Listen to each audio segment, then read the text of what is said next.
This Sony ZV-1 video is all about slow motion.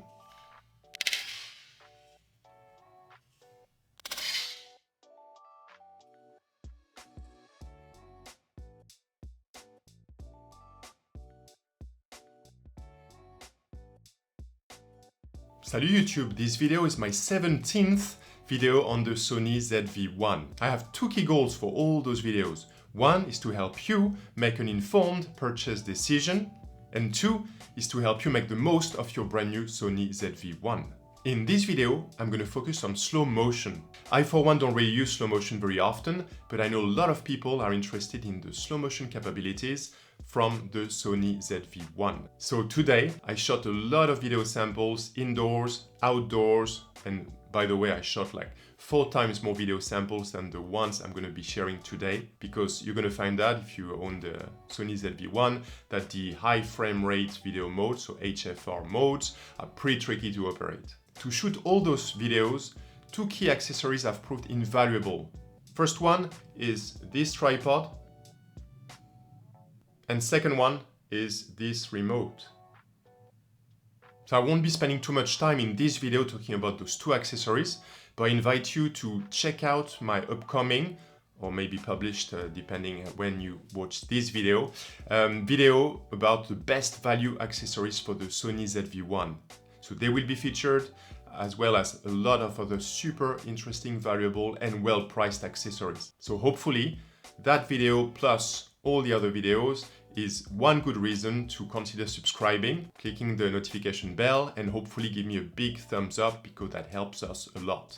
A few precisions on how I shot those videos. So I used the two accessories I mentioned before. It was really windy, so I'm glad I had that specific tripod, by the way. And what I did, I shot in 1080p, bar the 960 frames per second, but otherwise everything 1080p, creative style, standard profile, and I boosted sharpness to 4, just to give it a bit more oomph, because a lot of people tend to say that it's a bit soft, the 1080p from the Sony ZV-1, so even more when you're talking about slow motion footage. I configure the high frame rate mode also, so I click the shutter button and that starts the recording. And one of the drawbacks of the Sony ZV-1 compared to its bigger siblings like the RX100 Mark VII, it just has a 2-second window.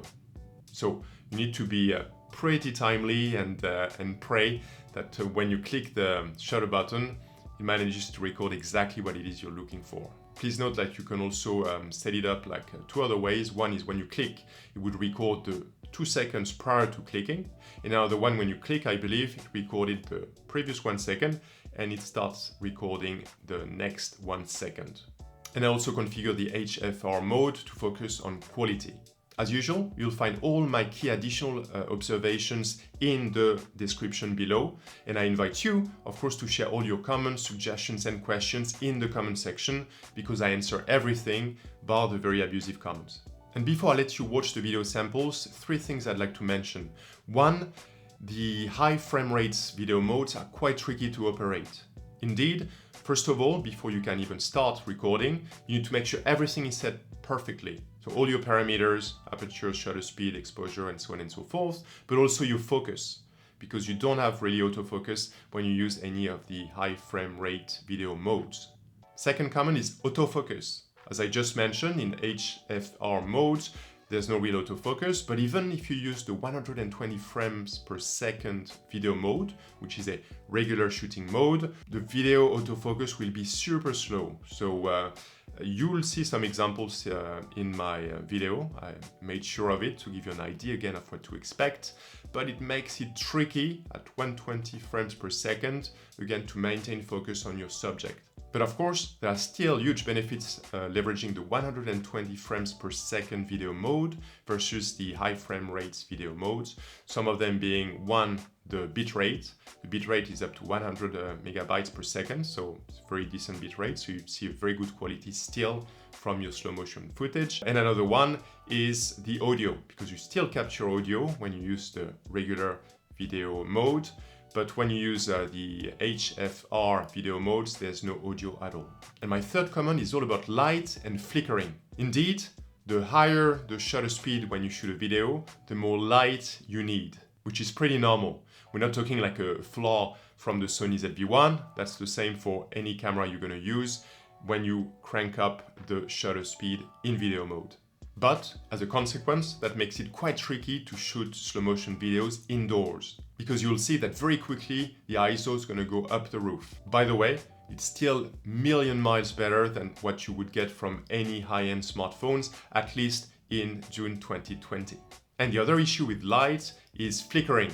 Because again, if you use like very good LED lights, there shouldn't be a problem. If you're outside with a lot of, again, natural light, it's very unlikely you'll have any problem. But if you shoot, for instance, I don't know, in your lounge or in your kitchen, maybe even worse, you'll see that when you, again, crank up the shutter speed, so if you shoot in 240, 480, or even worse, 960 frames per second, you're going to see that there's a crazy amount of nasty flickering happening, which is going to ruin your footage. And as before, I will include just 1 or 2 video clips, so that's going to be at the end. I'll try to give you the heads up because it's a bit hard to watch, but again, just to give you an idea of what it is to expect from the camera in different lighting conditions.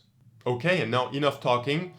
I'll let you watch the video samples, and please again, share your comments, suggestions, and questions in the comment section below. Thank you guys.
Et voilà! So what did you think of those samples of slow motion videos from the Sony ZV-1? I invite you really to please share your comments, suggestions and questions in the comment section below. And as mentioned previously, you'll see as well some additional observations from myself in the description of the video. As usual, if you found the video helpful, please give me a big thumbs up and please consider subscribing and clicking the notification bell because there'll be still more content on the Sony ZV-1. And remember, if you want to find out more about that specific tripod, that excellent Bluetooth remote, and that amazing battery pack which costs like less than 15 British pounds, please check out my Sony ZV-1 playlist because, again, the best accessory videos will drop soon.